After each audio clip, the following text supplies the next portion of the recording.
Profe está muteado por si acaso.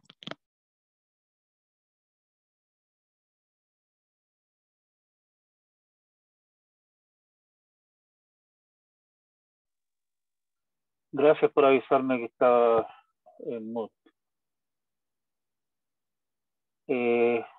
Bueno, supongo que eso es lo que me están diciendo en el chat. Sí, ya. Lo que nos interesa entonces algoritmos que manipulan objetos discretos. En cálculo, ustedes han estado viendo toda clase de algoritmos y técnicas que trabajan con objetos continuos, números reales, funciones continuas, etc. Lo que nosotros buscamos es diseñar técnicas que nos permitan deducir el rendimiento de los algoritmos, por ejemplo, que nos permitan ver cuánto tiempo debiera demorarse un algoritmo de, qué sé yo, ordenamiento, al ordenar 1.000.000 de datos, etcétera. Obviamente todo eso con miras a ver si encontramos un algoritmo mejor.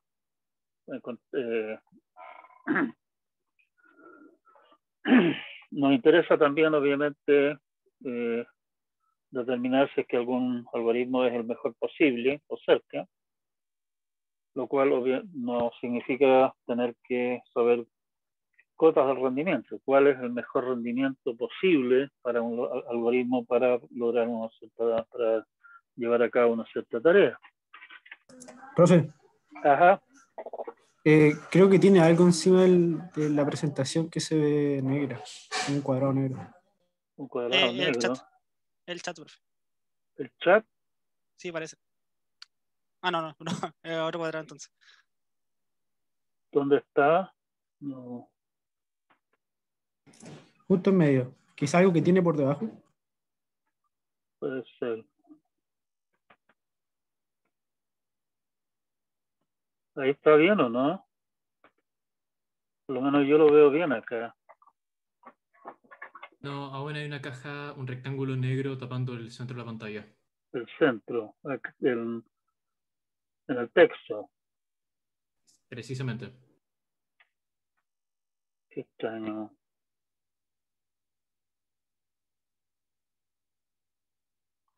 Quizás en la ventana donde están los participantes, o sea, donde se ven los participantes, que es como rectangular largo. Podría ser. A ver, déjame. Ahí. Ahí mejoró, ¿no? Aún se ve.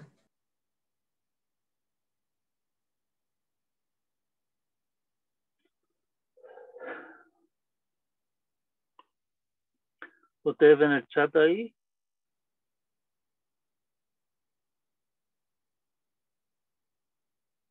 El chat sí se ve ahí, pero aparte del chat hay otro rectángulo ahí justo en medio. No sabría decir qué. A ver, déjame cerrar. Cerramos eso. Cerramos esto.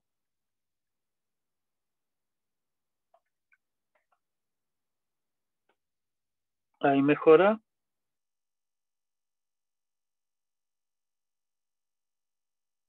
¿Aló? No, se ve igual. Quizás si cierra la presentación y la abre, ¿no? Eso fue lo que acabo de hacer. Qué raro. Lo único que tengo abierto en este momento es Firefox. A ver. Ahí paré el compartir pantalla. Y voy a iniciarlo de nuevo. Compartir pantalla. Ahí se ve bien, ¿o no? Ahí salió. Zoom, maldito Zoom. Ya. Estamos de nuevo entonces. La idea entonces es que queremos básicamente saber cómo se comportan los algoritmos que nosotros estamos inventando para manipular objetos discretos. cuánto se demoran en hacer la pega generalmente, aunque obviamente podríamos pensar en otras medidas de rendimiento también, por ejemplo, cuánta memoria ocupan. Y eso, de esa manera, estaríamos en condiciones de comparar varios algoritmos alternativos. Por ejemplo, probablemente en estructura de datos ustedes vieron varios algoritmos para ordenar arrays, ¿cierto? Bueno, ¿cuál es mejor? ¿Cuál es más rápido? Primera pregunta. Pero eso significa obviamente evaluar, estar en condiciones de determinar el rendimiento, no necesariamente haciendo mediciones, sino que calculando. El otro punto es, oiga, encontré todos estos algoritmos y este es mucho mejor que todos los otros. La pregunta es, entonces, ¿podemos mejorar ese todavía más? ¿Se puede mejorar más o no? ¿Cuál es el trabajo mínimo, el tiempo mínimo, mínima cantidad de memoria, lo que ustedes quieran, requerida para resolver ese problema en particular?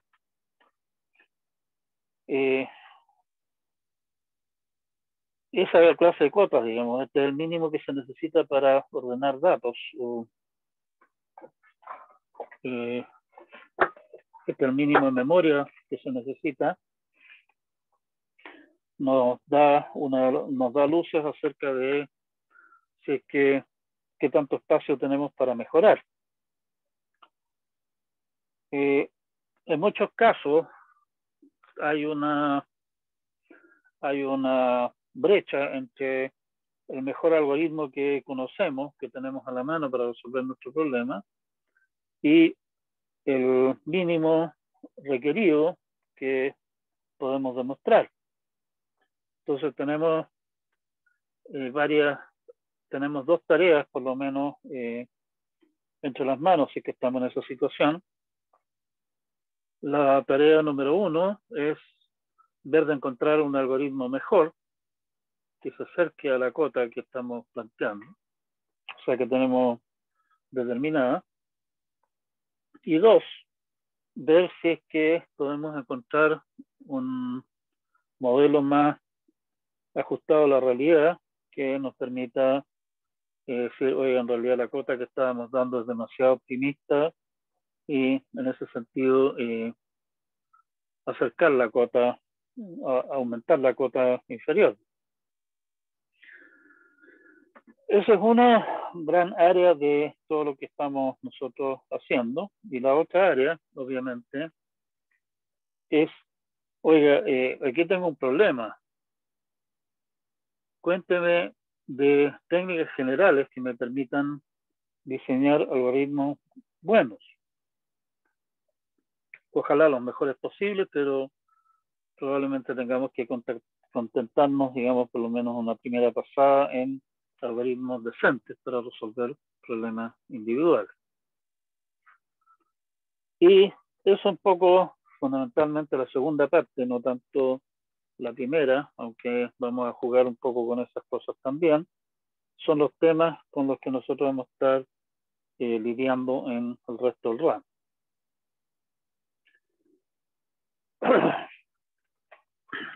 Tema rendimiento. Particularmente, insisto, cuando estamos hablando de rendimiento, estamos hablando en general de tiempo. Suele ser el tiempo la variable más importante en la solución de problemas. Es posible determinar cuántas veces se ejecuta en promedio, en el peor caso, en el mejor caso, qué sé yo, cada instrucción en un programa. O sea, ustedes pueden tomar un programa cualquiera, empezar a básicamente decir, ajá, aquí tenemos un for, este for se está haciendo n veces, y por lo tanto cada una de las líneas que hay dentro de ese for se va a ejecutar n veces. ¿Sí?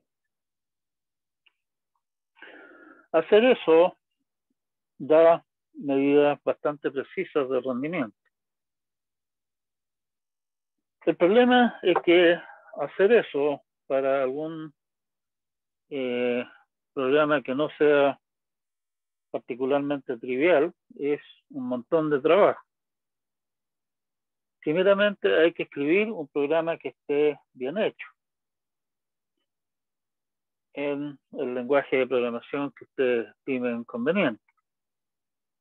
Enseguida, lo que podemos hacer es ya sea utilizar alguna medida que nosotros tengamos de cuánto se demoran las distintas operaciones en nuestro lenguaje de programación elegido, cosa que podemos medir. Digamos, nosotros podríamos escribir un programita, por ahí tengo algunas versiones de eso, en realidad tal vez debería mostrarla, que uno puede correr y le dice, mire, sabe que más una suma se demora tanto tiempo, una iteración de un for se demora tanto, llamar a una función se demora tanto, etc. ¿Sí? Y teniendo esos números a la mano, entonces nosotros podemos estimar, decir, ya, esta cuestión, nuestro programa al ejecutarse con estos datos, ejecuta tantas llamadas a función, hay tantos for que dan tantas vueltas, etcétera, y en base a eso entonces podemos finalmente calcular en forma bastante precisa cuánto es lo que se va a demorar nuestro programa. Pero, como digo, hacerlo, todo eso es un montón de trabajo. Hay que escribir un programa que esté bien hecho y posiblemente si que queremos realmente llegar a datos duros, concretos, compilarlo en la máquina de interés y analizarlo en detalle. Si cambia el compilador, cambia la máquina. Un cambio más o menos interesante en el programa,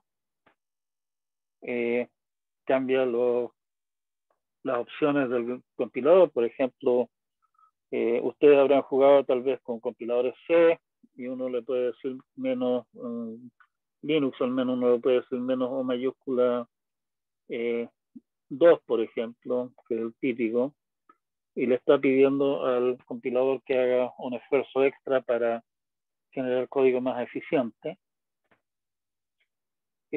Cambian esas opciones de optimización y otras opciones más que pueden haber por ahí, y el cuento se comporta en forma distinta. Y tendríamos que básicamente partir de nuevo. Y la otra cosa, la parte donde a ustedes hasta el momento les han mentido descaradamente, los procesadores modernos no son realmente predecibles. O sea, no son predecibles en el sentido de que dos operaciones de suma pueden tomar tiempos completamente diferentes dependiendo de dónde estén recibiendo esos datos, si esos datos habían sido usados recientemente o no, uso en memoria caché, etc. Particularmente divertido el hecho que así es hoy. Si ustedes se dan una vueltecita por alguna discusión de cómo están construidos internamente los procesadores de Intel, me imagino que los de AMD hacen más o menos la misma jugarreta, pero yo sé, me consta de los procesadores Intel,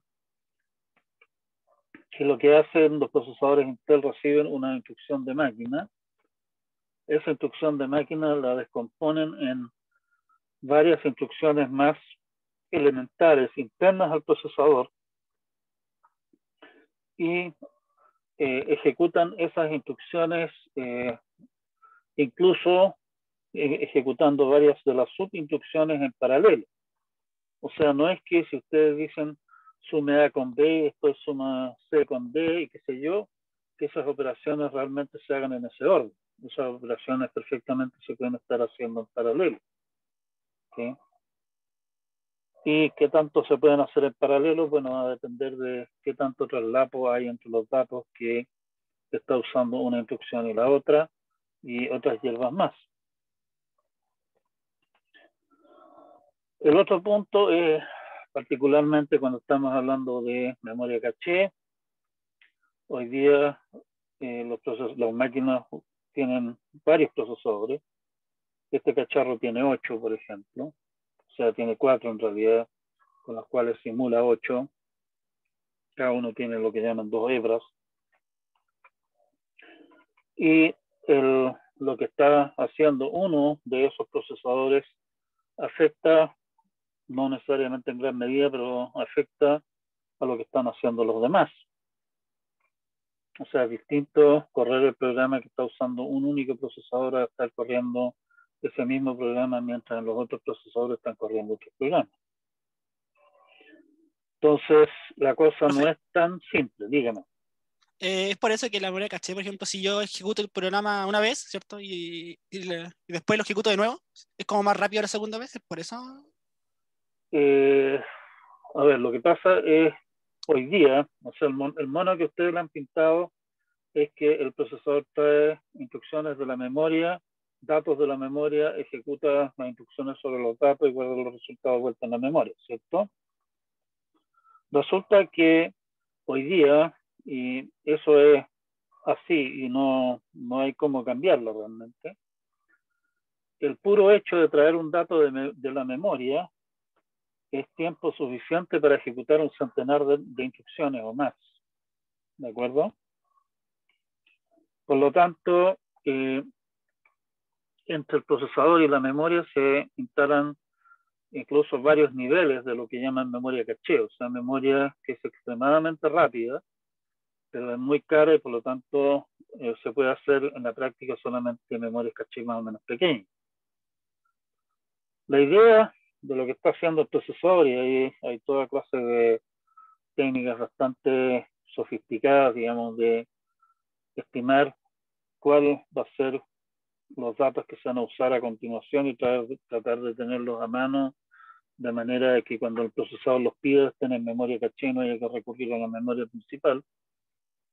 Se traen los datos a memoria caché y las instrucciones también, por lo demás. Eso significa que si tú haces un cálculo y usas un dato y vuelves a usar ese mismo dato en el cálculo siguiente, lo más seguro es que ese dato esté a la mano y acceder a él sea súper rápido. Si es que ese dato no está a la mano, realmente hay que ir a buscarlo en la memoria principal, porque, qué sé yo, el mecanismo de estimación de qué es lo que íbamos a hacer a continuación y qué datos íbamos a necesitar falló y no trajo ese dato, no se enteró, digamos. El tiempo que se va a demorar esa misma instrucción es derechamente cientos de veces más que si hubiese estado el dato en memoria caché, ¿sí? En ese sentido, en parte es cierto lo que tú dices, o sea, si yo ejecuto no un programa, sino que probablemente si yo ejecuto una función y vuelvo a llamarla a continuación inmediatamente, lo más probable es que esa instrucción o esas instrucciones, esa función, si es una función relativamente pequeña, todavía estén en memoria caché y por lo tanto se ejecuten mucho más rápido que si tuviera que traerlos de memoria, ¿sí? O sea, toda esa clase de cuentos entra en la discusión de cuánto se demora una instrucción en el computador mío. Y está claro que si es que ustedes son masoquistas terminales, pueden darse el lujo, el trabajo de realmente seguirle la pista exactamente qué es lo que está haciendo su procesador preferido al ejecutar la secuencia de instrucciones de su programa y por lo tanto tener una estimación exacta de cuánto se va a demorar el cuento. Pero como digo, eso es para gente que son masoquistas terminales. Es mucha pega. ¿Sí? Si la situación es extremadamente crítica, o sea, realmente estamos tratando de sacar el último % de rendimiento de nuestro computador para poder resolver algún problema gigantesco, puede que valga la pena llegar a esa clase de nivel de detalle. En general, no es para nada necesario y probablemente contraproducente. O sea, en vez de pasarme un par de semanas, digamos, analizando un algoritmo, si yo hago algún análisis mucho más somero, que me demore, qué sé yo, no sé, por una hora o qué sé yo, podría analizar mucho más alternativas y por lo tanto probablemente finalmente encontrar una solución mejor. En general, para una primera aproximación al tema, y nosotros no vamos a llegar mucho más lejos que eso, tampoco normalmente, es definir alguna clase de operación clave o operaciones clave, que son operaciones que se ejecutan con frecuencia, de costo significativo. Las demás operaciones son en algún sentido menos importantes o a lo más se ejecutan en número proporcional a las anteriores. O sea, por ejemplo, el caso, llamémoslo así, clásico de análisis de algoritmos es considerar algoritmos de ordenamiento. Si consideran, por ejemplo, un algoritmo como el manoseado método de la burbuja, en el método de la burbuja lo que hacemos es comparar dos elementos y en base a la comparación hacemos una u otra cosa. Y eso, una u otra cosa, bueno, estamos haciendo una cosa o la otra, por lo tanto hay un número de operaciones que es más o menos proporcional al número de comparaciones que se hacen. Y por lo tanto tiene sentido en el caso de analizar, por ejemplo, el método de ordenamiento de la burbuja, fijarse en cuántas comparaciones se hacen.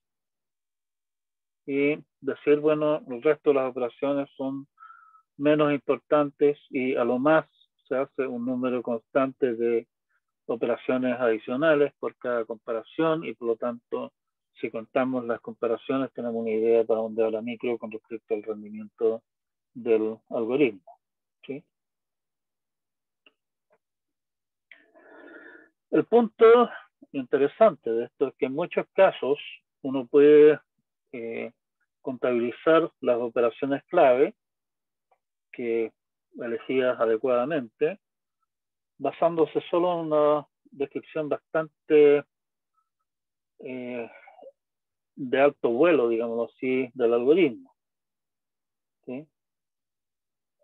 Con lo cual nos ahorramos a la pasada todo el lío de tener que programar el algoritmo en detalle, lo cual es trabajo puro para llegar después a la conclusión de que en realidad este algoritmo que tan cuidadosamente programé es como la mona y por lo tanto lo descartamos. Preferible descartarlo antes de darse esa pega. Por lo tanto, el fijarse en las operaciones clave desde una descripción de alto nivel del algoritmo, contabilizar esas nos puede dar luces acerca de cuál de los algoritmos alternativos es mejor. Así que resulta que esa primera pasada, digamos, no permite distinguir, tal vez tengamos que hacer un análisis más detallado. La idea anterior nos va a dar tiempo de ejecución en, ojalá, teta mayúscula de algo, dentro de un factor constante, que básicamente estamos diciendo, oiga, hay, qué sé yo, no sé, n de las operaciones clave y las otras operaciones son más o menos un número constante por cada operación clave y por lo tanto sabemos que nuestro tiempo de ejecución es n por alguna constante, más o menos, ¿sí? O sea, teta mayúscula. Con eso suele ser suficiente para comparar algoritmos. Obviamente con las advertencias propias de las estimaciones asintóticas. La estimación es válida para instancias grandes, o sea, no me va a permitir comparar método de ordenamiento si es que estamos ordenando 10 datos, pero sí me va a servir como dar una orden de magnitud si es que estamos ordenando millones. Puede ser que los factores constantes sean gigantes. Una de las historias por ahí, que me olvido siempre quién fue el que lo dijo, digamos, que comentaba que en alguna conferencia le habían dicho que por qué en su trabajo estaba usando ese algoritmo claramente inferior, que era un algoritmo n log n, si mal no recuerdo, cuando había un algoritmo que se demoraba mucho menos, que era n log log n. Claro, resulta que el n log log n es mejor, pero es mejor entre comillas, en términos de teta, digámoslo así. Pero el problema es que ese algoritmo es terriblemente complicado. O sea, ese algoritmo era terriblemente complicado. Y además las constantes eran tan astronómicas que realmente en la práctica era mucho más eficiente el algoritmo ineficiente, entre comillas.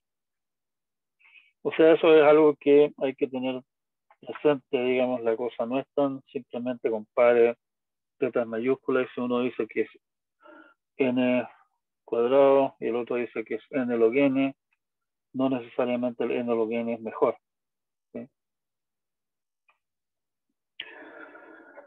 Otro tema es que rara vez los algoritmos tienen tiempo de ejecución que dependen solo del tamaño del problema.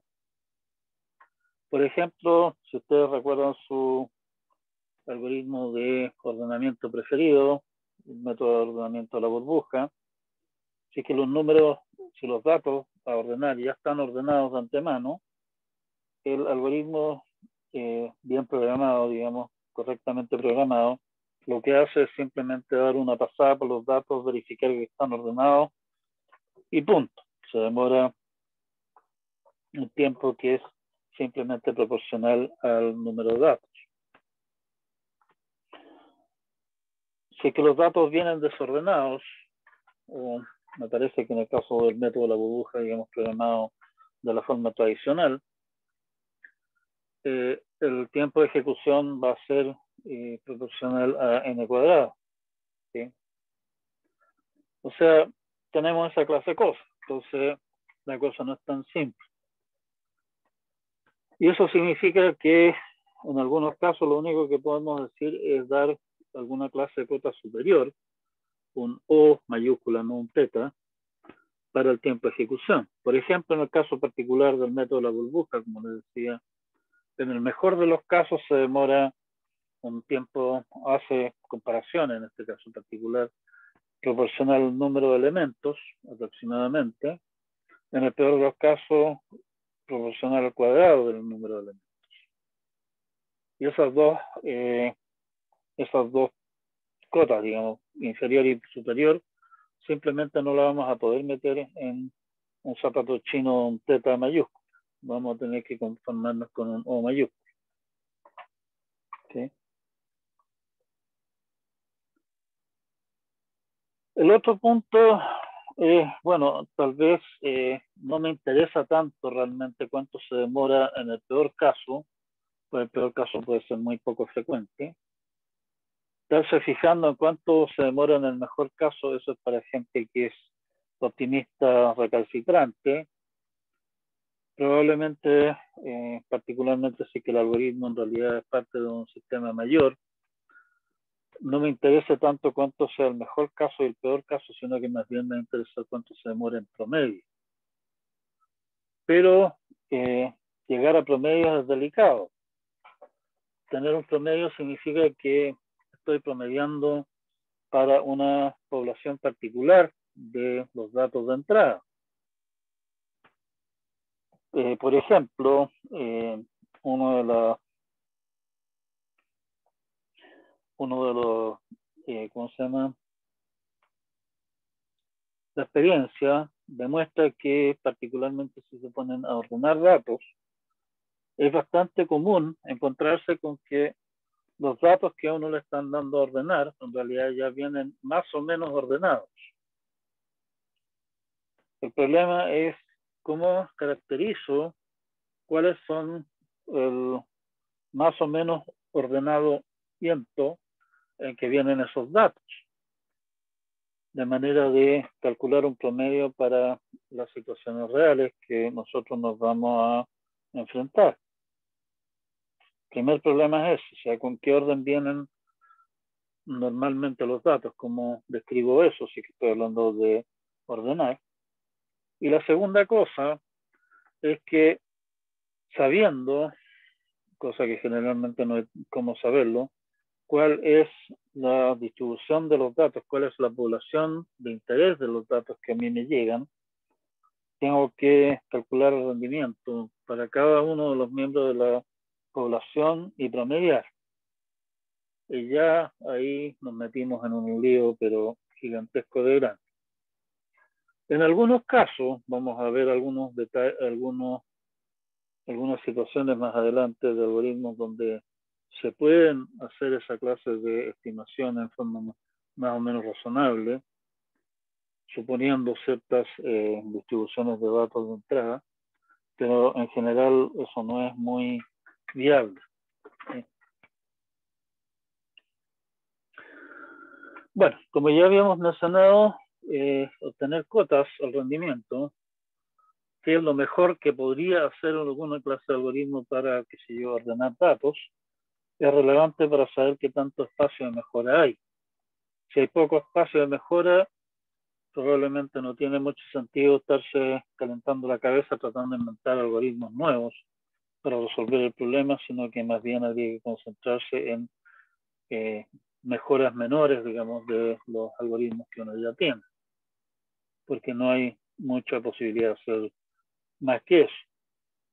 Obviamente, siempre está la posibilidad de decir, oiga, resulta que hemos logrado demostrar que para ordenar números, por ejemplo, si vamos a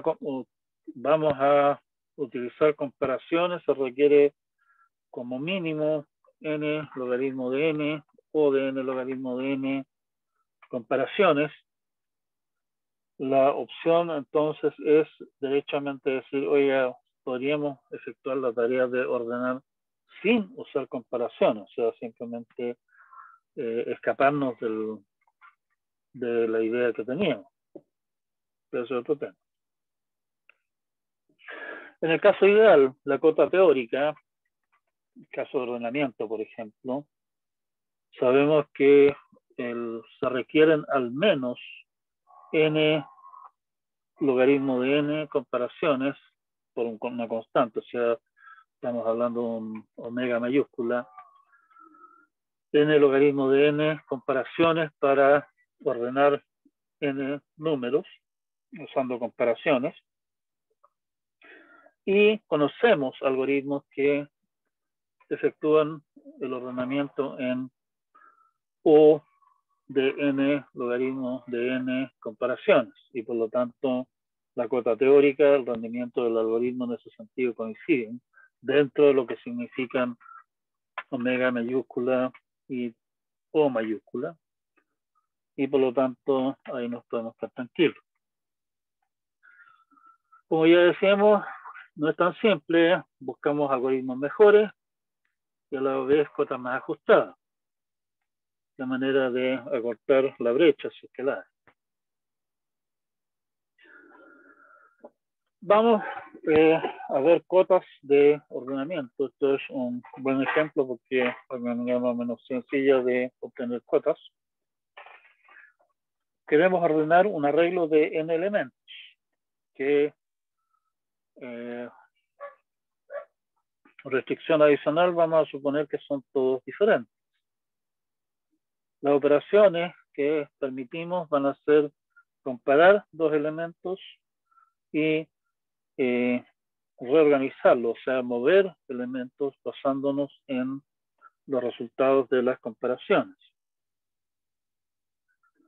Tiene sentido tomar como operación clave la comparación entre dos elementos. Si se fijan, por ejemplo, en el método de ordenamiento de la burbuja,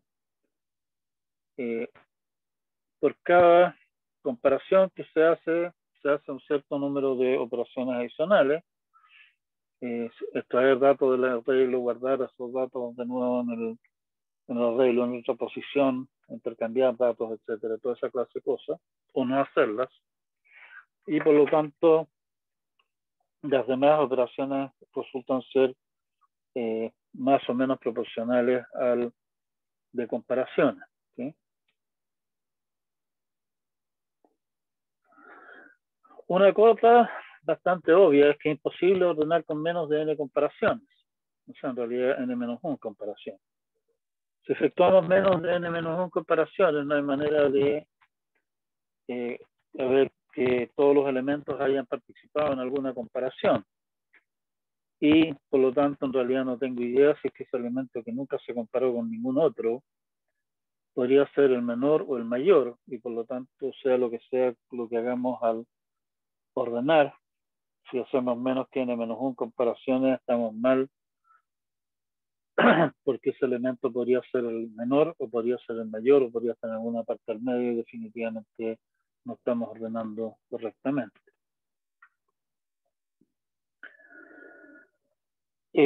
Una cota más ajustada resulta de considerar que el ordenamiento a través de las comparaciones básicamente tiene que identificar, como son n elementos, se pueden ordenar en n factorial maneras distintas, y lo que tenemos que hacer a través de las comparaciones es identificar cuál de esas n factorial permutaciones es la que tenemos entre manos. Y cada vez que nosotros hacemos una comparación, básicamente estamos dando un resultado que es, nos vamos por el que fue menor que, o nos vamos por el que fue mayor que. Recuerden que estamos suponiendo que todos los elementos son diferentes, por lo tanto, las comparaciones tienen solamente esos dos posibles resultados. Nuestro método de ordenamiento, entonces, si nos olvidamos de todas las otras operaciones, nos fijamos solamente en las comparaciones que hace, va a comparar en cada paso de la ejecución, va a comparar entre sí dos elementos del arreglo y va a tomar caminos distintos dependiendo del resultado de la decisión que tome. El número de alternativas a las que tenemos que llegar finalmente es n factorial, o sea, las hojas, digámoslo así, de todos los caminos de ejecución que tiene nuestro algoritmo, que en el fondo tiene forma de un árbol binario, tiene que tener ese árbol binario una raíz y obviamente una raíz y n factorial hojas. Un árbol binario que tenga altura h tiene a lo más 2 a la h hojas, ¿sí? O sea, si tiene n factorial hojas, tiene o altura, que es el número de comparaciones en el fondo de nuestro árbol binario, logaritmo en base 2 de n factorial. Y es bastante fácil ver que logaritmo natural de logaritmo en base 2 de n factorial es θ n log n, ¿sí? Conocemos métodos de ordenamiento que efectúan exactamente θ n log n comparaciones, y en ese sentido son óptimos dentro de un factor constante, claro. O sea, habrán métodos de ordenamiento que por cada comparación hacen más o menos trabajo, o tal vez hagan un número, qué sé yo, hagan el doble de comparaciones realmente necesarias, por decirlo así, ¿sí? Pero dentro de... Sí, dígame. ¿Esto es como una cota mínima? O sea, el O de n log n. Sí. Una cota... Ya. O sea, en el fondo lo que estamos demostrando es que el número mínimo de comparaciones necesarias para ordenar n elementos es omega mayúscula n log n, ¿sí? Por el otro lado, si yo tengo un método de ordenamiento práctico que tiene tiempo de ejecución o n log n, estamos listos porque en el fondo están hablando del mismo rango. Como digo, la diferencia podría ser que uno se demore, haga, que si yo no sé, por el doble de comparaciones que realmente se necesitan, o que un algoritmo, entre dos algoritmos, digamos, hagan el mismo número de comparaciones, pero uno hace más operaciones extra que el otro, qué sé yo, ¿sí? Siempre fue graciado. Bueno, tal como le decía antes, si nosotros quisiéramos encontrar un método de ordenamiento que tome menos operaciones, vamos a tener que considerar otra clase de operaciones. O sea, no podemos basarnos en comparación. Ahí estamos fritos. Ya, eso como idea general. Vamos ahora a echarle una mirada a un algoritmo más o menos obvio, que resulta que tiene un comportamiento que no es nada tan obvio. Este algoritmo aquí está escrito en C, porque yo soy fanático de C. Es un buen lenguaje, digamos, para expresar cosas cercanas a lo que es la máquina. ¿Sí? Estamos encontrando el máximo de un arreglo de double que tiene tamaño n. Y la manera de hacer eso, la manera obvia de hacerlo, suponiendo que el arreglo está obviamente desordenado, es suponer que el máximo es el primer elemento del arreglo y comparar el máximo que hayamos encontrado hasta el momento sucesivamente con el segundo elemento A sub 1 y así sucesivamente seguir hasta A sub n menos 1. Si el elemento A sub i es mayor que el máximo, entonces obviamente el máximo que hemos visto hasta el momento es simplemente A sub i. Y una vez que hayamos revisado el arreglo completo, sabemos que el máximo es el que hemos registrado y podemos retornar eso. ¿Sí? Fácil, rápido e indoloro. Es bastante razonable pensar que el número de comparaciones es una buena medida de costo, porque básicamente es una operación central.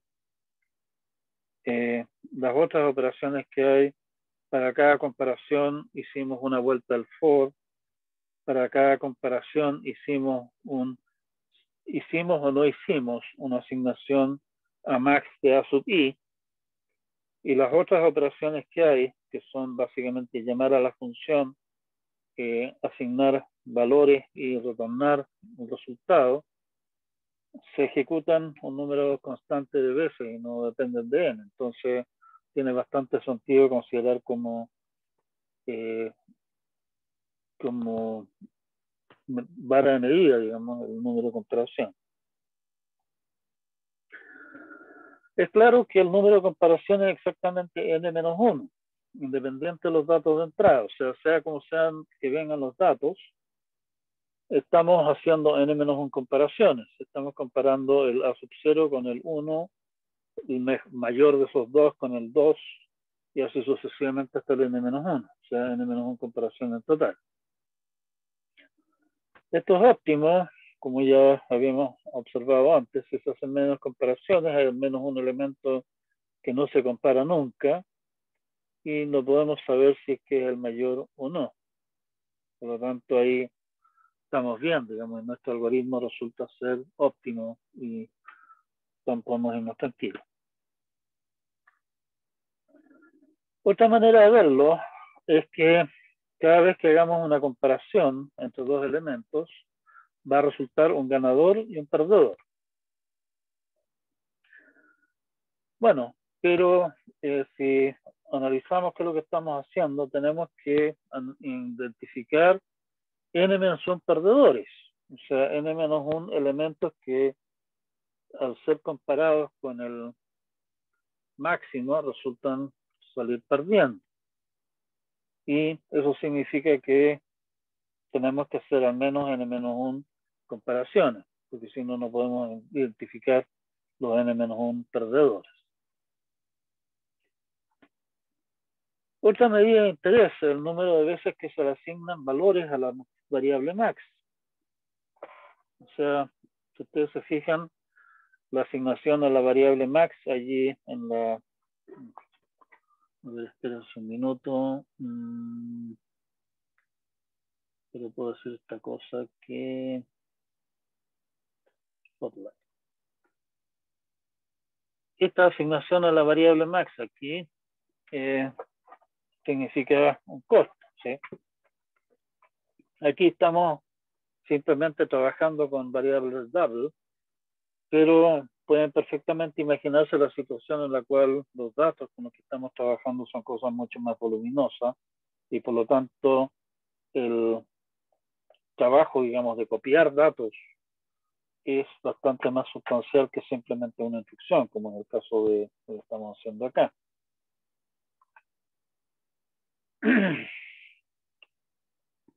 Y eso obviamente va a variar con los datos de entrada. O sea, si es que nosotros le damos los datos de tal manera que el primero de los elementos es el máximo, le asignamos una vez un valor a la variable max y nunca más.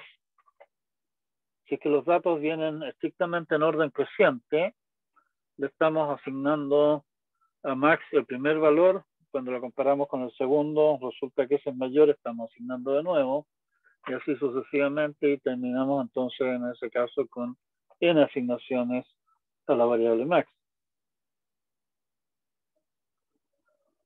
La intuición, y debo reconocer que en algún momento, tonteando con esta clase de cosas, nos dice que, oiga, esta cuestión ojimétricamente debiera asignarse un valor nuevo a la variable max la mitad de las veces, perdón. Ay, ya me dio esto ya. Debería asignársele un nuevo valor a la variable max como la mitad de las veces y por lo tanto el número de asignaciones en promedio va a ser la mitad.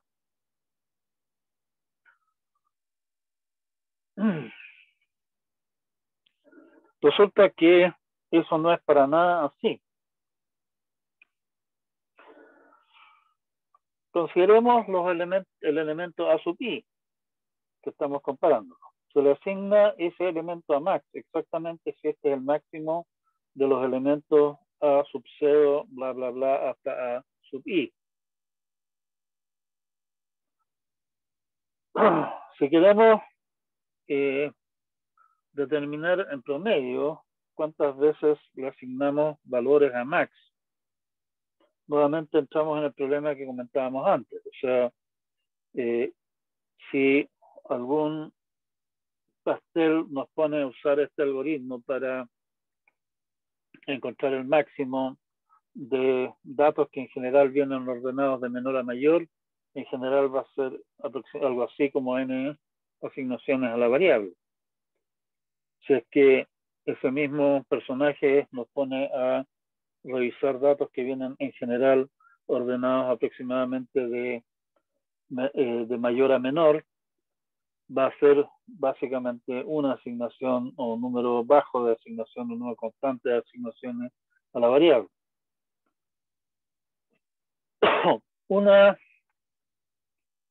Un modelo simple que además resulta fácil de analizar, que eso es importante, es suponer que todos los datos son diferentes, primer punto, y que las n factorial permutaciones de los datos de entrada son todas igualmente probables. O sea que los datos vienen en el fondo desordenados. Ese modelo simple, como les digo, que ya les comentaba antes, no es para nada realista. O sea, en la práctica nos vamos a encontrar típicamente con que los datos vienen ya más o menos ordenados en algún sentido y por lo tanto no funciona tan así la cosa. Pero esto es una manera simple de analizar el cuento y por lo tanto con una primera aproximación vale.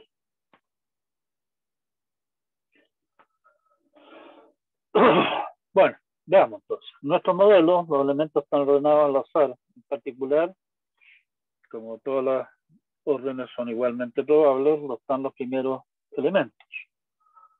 La probabilidad de que el elemento A sub i sea el mayor de los elementos A sub 0 hasta A sub i, o sea, los primeros i más 1 elementos, es exactamente i más 1. ¿Sí? Tenemos i más 1 elecciones posibles para el elemento A sub i entre los primeros entre el 0 y la sub i, digamos. Y por lo tanto, la probabilidad que justo le apuntemos a ese como al mayor de todos es 1 en a sub i más 1. I más 1. Sumando entonces el número promedio de asignaciones, llamémosle S, cumple lo siguiente. S asignaciones va a ser la suma entre 0 menor o igual a i menor que n de i más 1. Que, corriendo los índices, digamos, es simplemente la suma entre 1 y n de 1 partido por i. Pero esos números los conocemos, se conocen como los números armónicos, h sub n. Y nosotros sabemos, y si no lo saben, les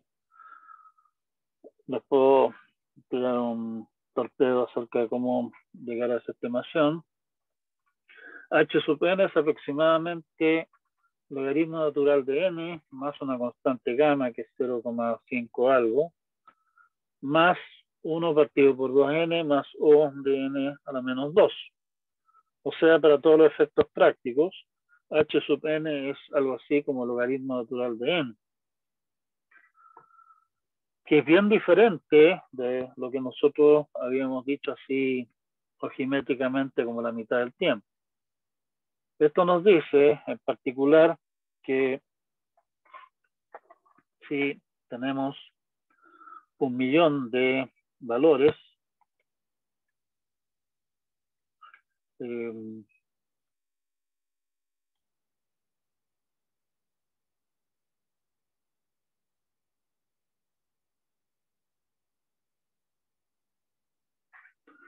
significa que en promedio, con 1.000.000 de valores, suponiendo que los 1.000.000 de valores vienen ordenados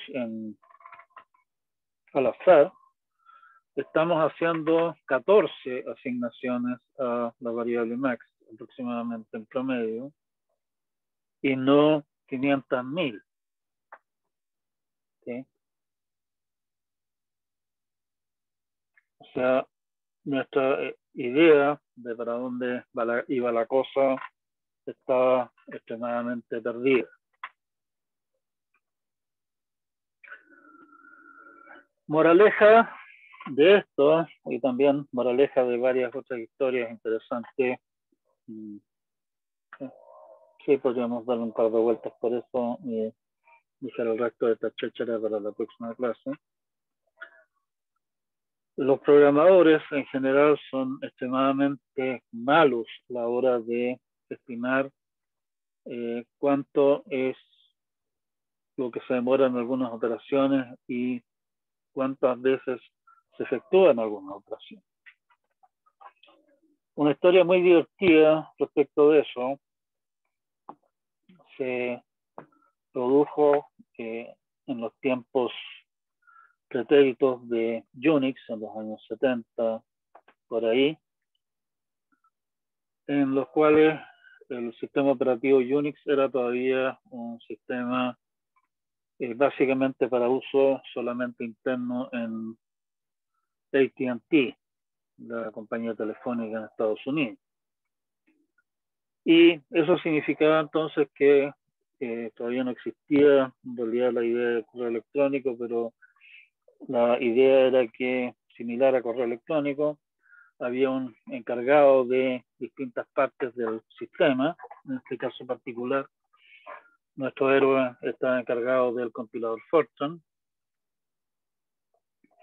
Y a ese personaje encargado le llegaba entonces un mensaje cada vez que el programa del cual él era responsable fallara de alguna manera particular, o sea, se cayera, por ejemplo. ¿Sí?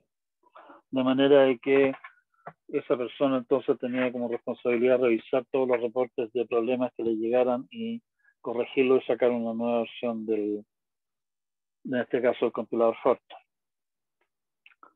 Bueno, nuestro héroe, que está analizando el compilador Fortran, escrito probablemente por otra persona, revisando el código se encontró con una rutina que él estimaba que iba a ser llamada aproximadamente 1 de cada 10 veces que se compilara un archivo, o sea, bastante frecuentemente. Y esa rutina claramente era usar un algoritmo más o menos ineficiente para hacer su pega. Y por lo tanto iba a significar un costo importante de recursos. El computador Fortran era relativamente frecuente de ser usado. Por lo tanto, bueno, como además de su responsabilidad, puso manos a la obra y dedicó aproximadamente 2 semanas a mejorar el rendimiento de esa función en particular. El compilador resultante tenía rendimiento adecuado y funcionaba bien, y por lo tanto lo liberó al frío e impersonal mundo de los usuarios.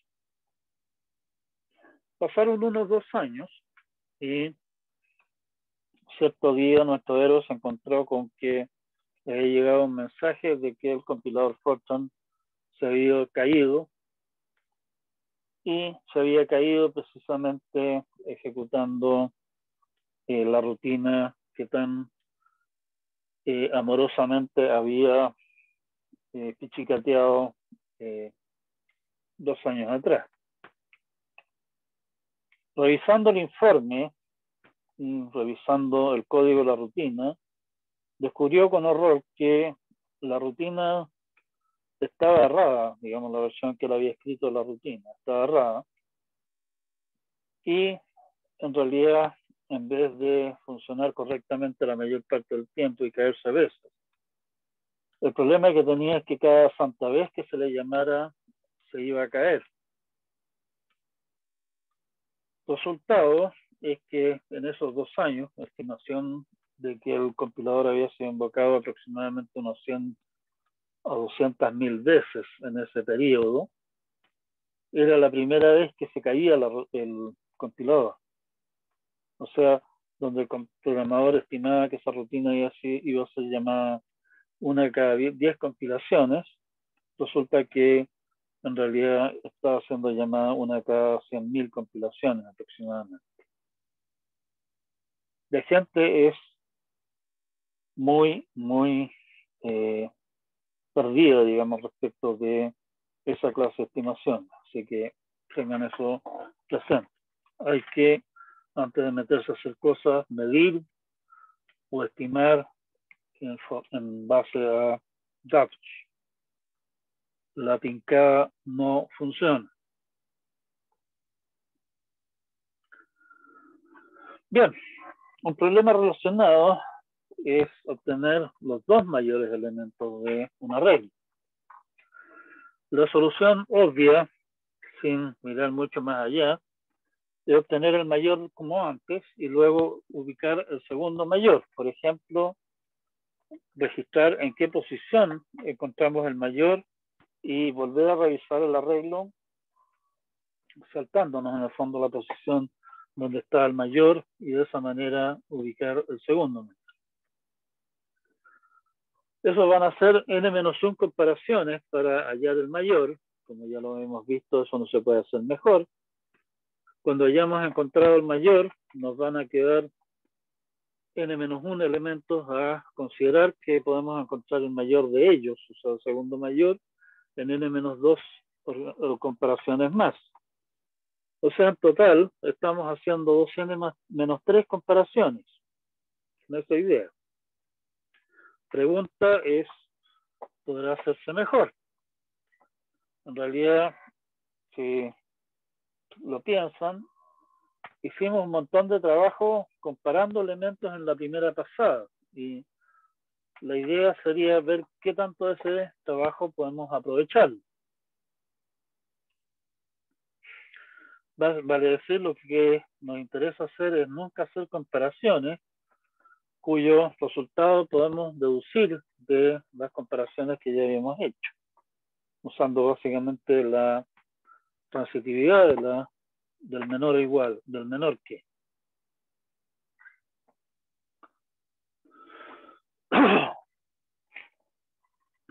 En en nuestro algoritmo, suponiendo que los datos son todos diferentes, obviamente, estamos haciendo uso del hecho de que la comparación define un orden total. Los elementos, cualquiera cumplen A menor que B o B menor que A.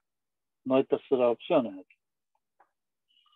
Es bastante natural representar un orden total mediante un camino dirigido. O sea, decir, este es menor que este, es menor que este, menor que este, digamos, y en el fondo queda implícito en el camino ese el hecho de que hay las relaciones transitivas. Lo que sabemos, luego de efectuar una comparación, una colección cualquiera de comparaciones, es lo que se puede describir como un orden parcial. Para un par de elementos sabemos que A es menor que B, o que B es menor que A, o en realidad no sabemos si A es menor que B o B es menor que A. Y es bastante natural representar un orden parcial mediante un grafo dirigido acíclico. Básicamente decir, este es mayor que a su vez es mayor que este otro. Y tenemos tal vez algún otro que no hemos comparado con ninguno de los anteriores, por lo tanto no sabemos cómo entra con respecto a los demás.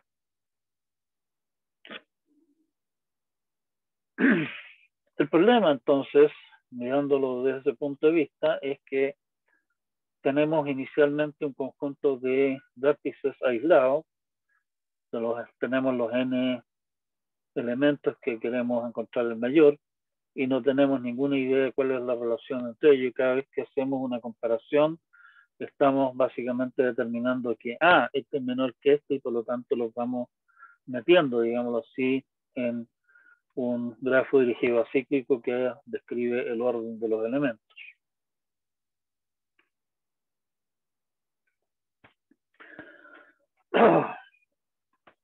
Eso nos permite entonces clasificar los elementos como maximales.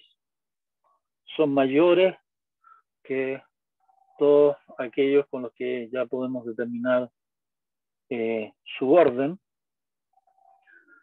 Y perdedores, elementos que perdieron contra algún elemento en una comparación y por lo tanto no pueden ser el máximo.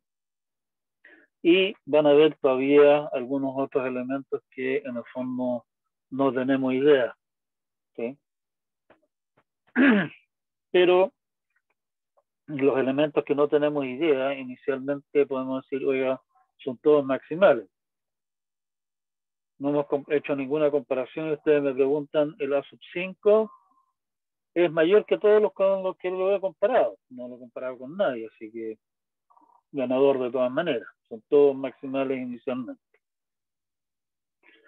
Para hallar el máximo entre los elementos que ya he comparado entre sí, que los he clasificado de alguna manera, no tiene ningún sentido comparar dos elementos que no sean maximales. Un elemento que no es maximal, que no es el mayor, que no ha resultado ser el mayor con respecto a todos los otros elementos con los cuales ha sido comparado, definitivamente no tiene ningún sentido compararlo con otro que, o sea, no tiene sentido no comparar elementos que no sean maximales, porque los que no hayan resultado ser mayores que todos los con los que haya comparado hasta el momento, es posible que sean el mayor de todos, ¿cierto?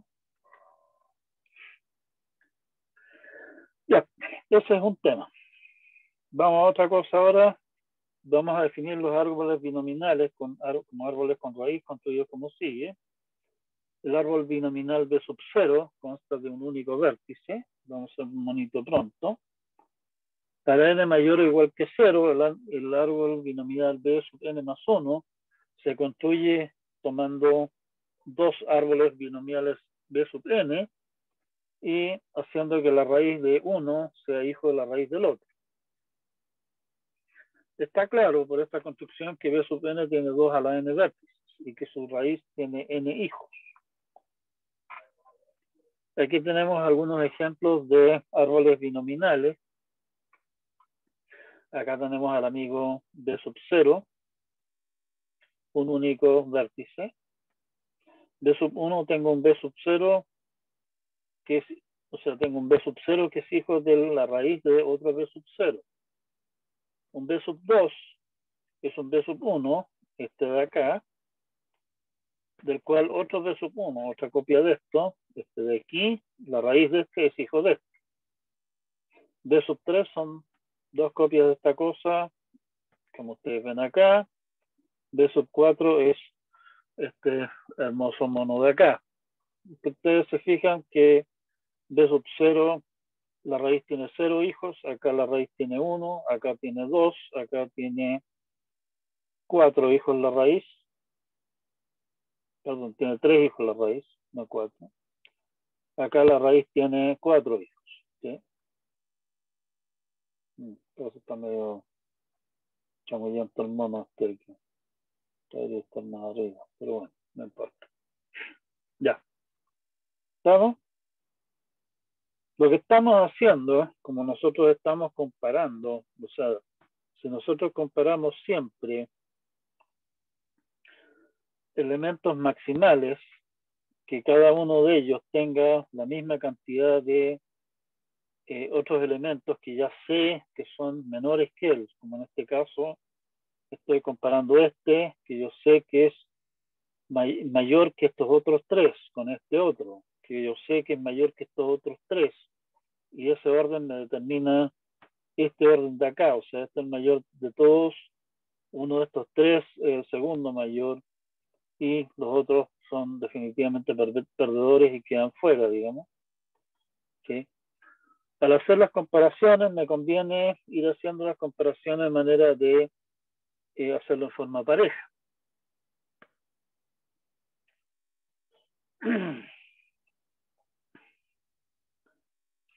El algoritmo óptimo, suponiendo que tengo 2 a la h elementos, tengo 2 a la h árboles binominales de sub 0, va comparando raíces de árboles binarios, en realidad árboles binarios no tendrían por qué ser binominales, de sub k cada paso, y los vamos uniendo.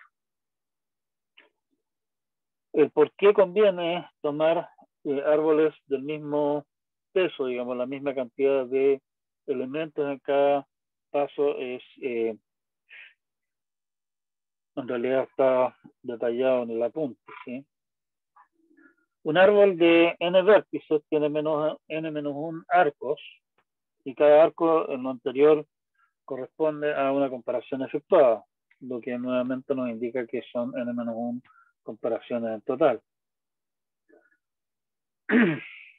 Una estrategia óptima es entonces hallar el máximo entre elementos, o sea, comparar de a pares, comparar los ganadores de los pares, y comparar los ganadores de pares y así sucesivamente. O sea, hasta finalmente tener 2 ganadores y comparar esos. O sea, lo que estamos haciendo en ese caso es precisamente armar un árbol binomial. Resulta, como nadie nos garantiza que es una potencia 2, una parte de un árbol binomial. Si el máximo tiene k descendientes, o sea, en el caso de nuestros monos de acá, digamos, que ya hemos llegado a un B sub 4, el segundo, aquí identificamos a este muñeco como el máximo. El segundo tiene que ser uno de estos 4. Todos los demás perdieron contra alguno, o sea, perdieron contra este directamente, o perdieron contra alguien que perdió contra ese, y por lo tanto definitivamente no puede ser el máximo. ¿Sí? Y para determinar el segundo mayor, entonces, si es que tenemos un máximo que tiene k descendientes, completamos la tarea comparando esos k descendientes que solamente perdieron contra el máximo para determinar el segundo mayor, lo cual, según nuestra técnica óptima para encontrar el máximo, nos requiere k-1 comparaciones adicionales. En total van a ser n más k menos 2 comparaciones para encontrar el máximo del segundo. Recuerden que nuestra estrategia original tenía 2n menos 3 comparaciones. ¿Sí? O sea, esto puede ser bastante mejor si es que k es mucho menor que el n.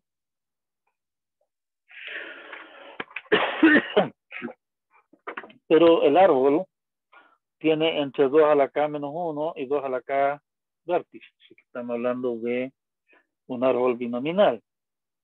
Con lo que k es el techo del logaritmo base 2 de n, y tenemos que efectuar n más techo logaritmo natural, logaritmo base 2 de n, menos 2 comparaciones, que es bastante menor. Es mejor que la versión ingenua que nosotros habíamos planteado inicialmente. La pregunta obviamente entonces es, ¿se podrá mejorar esto? Bueno, modelamos el avance de nuestro algoritmo mediante un grafo dirigido cíclico que representa el orden que podemos deducir hasta ese momento parcial. No suponemos que sea un árbol binomial, sino que es un árbol binario cualquiera. Y buscamos cotas para el mejor de todos ellos. Hay n-1 elementos que pertenecen al menos una comparación. ¿Sí? Porque identificamos el máximo. Y hay cada menos uno de ellos que se compararon con el mayor y perdieron. En nuestro grafo dirigido a cíclico, son hijos de la raíz. Debemos hallar el máximo entre ellos para identificar el segundo. Y la pregunta entonces es qué tan chico podemos hacer el K.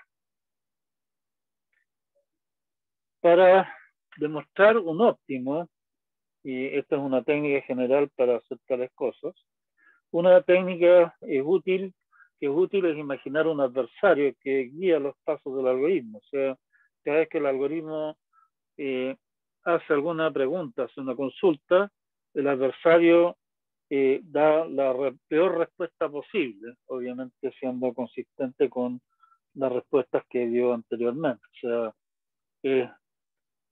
es mala leche, pero no tramposo. Llamemos poder de A sub i al elemento del número de elementos que sabemos que son menores que él. Si A sub i disculpen.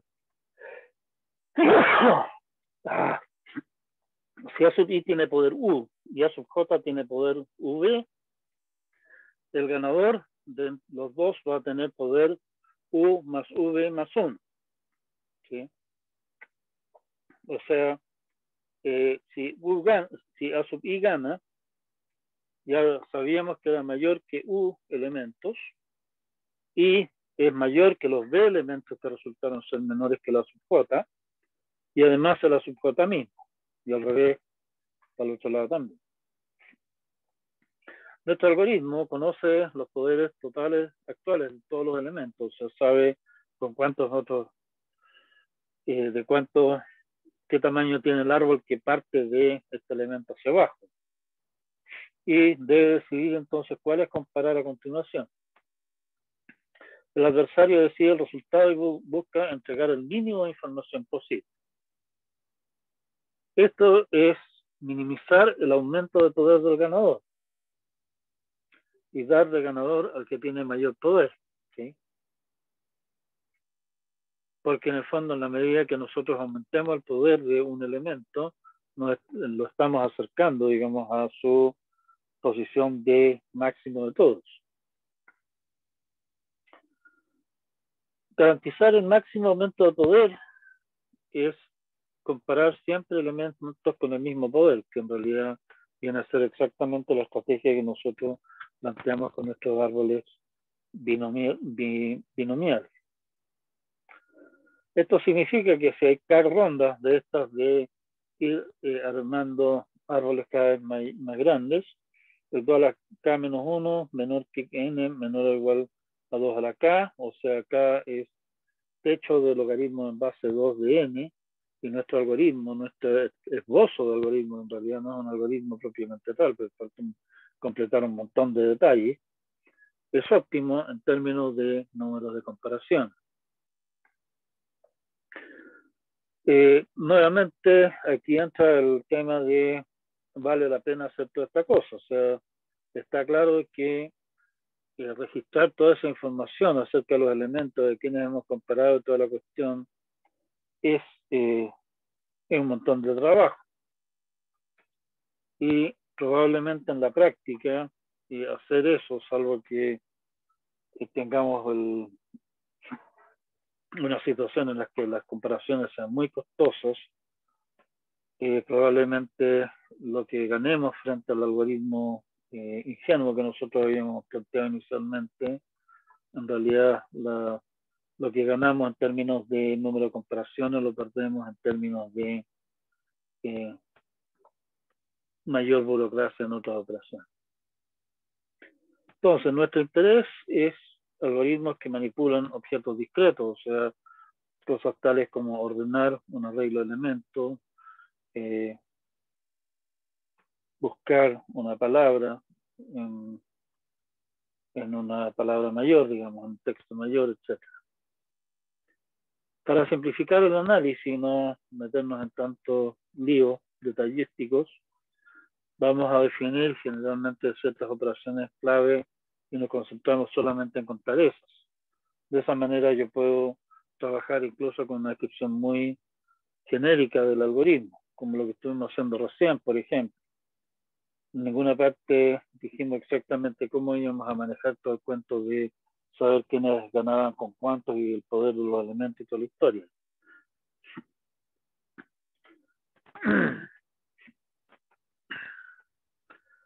Para comparar algoritmos suelen basar estimaciones teta, ojalá que las tengamos.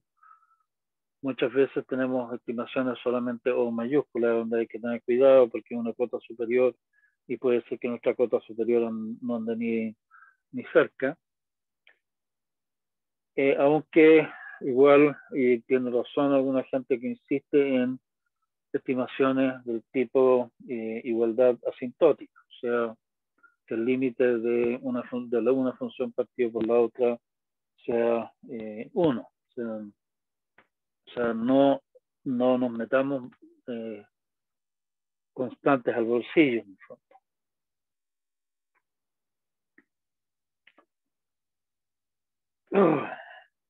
Los costos de ejecución de un algoritmo rara vez dependen solamente del tamaño. Tiene sentido hablar del mejor caso y el peor caso. Muchas veces en realidad nos interesa más que el mejor caso o el peor caso, el caso promedio. No es que se ejecute una vez al día el algoritmo, sino que se ejecuta muchos miles de veces al día, entonces me interesa saber cuánto se demora en promedio en esos miles de veces. Pero hablar de promedio requiere saber cuál es la distribución de los datos de entrada y hacer un análisis muy detallado. El mejor caso posible sirve para determinar si nuestro algoritmo es óptimo, o sea, qué tanto espacio hay de mejoras posibles. Buscamos mejores algoritmos, o sea, costos menores, otras mejores, o sea, demostrar que en realidad nosotros estábamos diciendo, oiga, esto se puede hacer en no menos de n operaciones, pero en realidad, como vimos en el caso de ordenamiento, es no menos de n log n operaciones. Tenemos que tener algún caso de datos de modelo de los datos de entrada para promedios.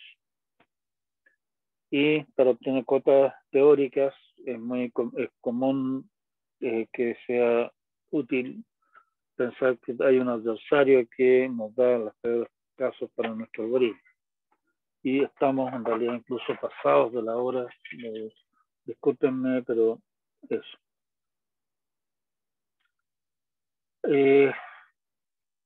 Estamos en la hora. No sé si hay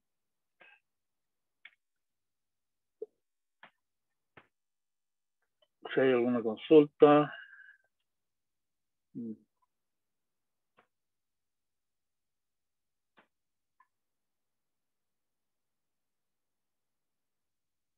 Se murió el chat, maravilloso. Bueno, hay una, profe. Por lo menos nadie está reclamando, y es cierto, como alguien comentaba, que Zoom se lleva bastante mal con Linux, pero bueno. Ya, nos vemos entonces el día miércoles. Cuídense, cabros. Echen una revisada a esto. Aquí estamos entrando en mucho detalle algunas cosas. No vamos a pedirles tanto detalle en las cosas que hagamos, pero es bueno que hayan visto alguna vez que se puede llegar a esta clase de detalle, incluso mucho más allá. Profe, Dígame. no sé si recuerda, yo le hablé de un lenguaje que estaba haciendo y le envié un Sí. correo. ¿Aló? No lo escucho. Sí, aquí estoy sin audífono. Yo le envié un correo. Yo estoy buscando el correo que usted me ha dicho que me iba a enviar, pero no lo encontré. Su nombre exactamente es, o sea, su dirección. Soy Fabián Vega. ¿Perdón? Fabián Vega. Fabián. Vega. ¿Cuánto, perdón? No escucho. Porque Vega. quizás si me lo escribe en el chat mejor. Ya.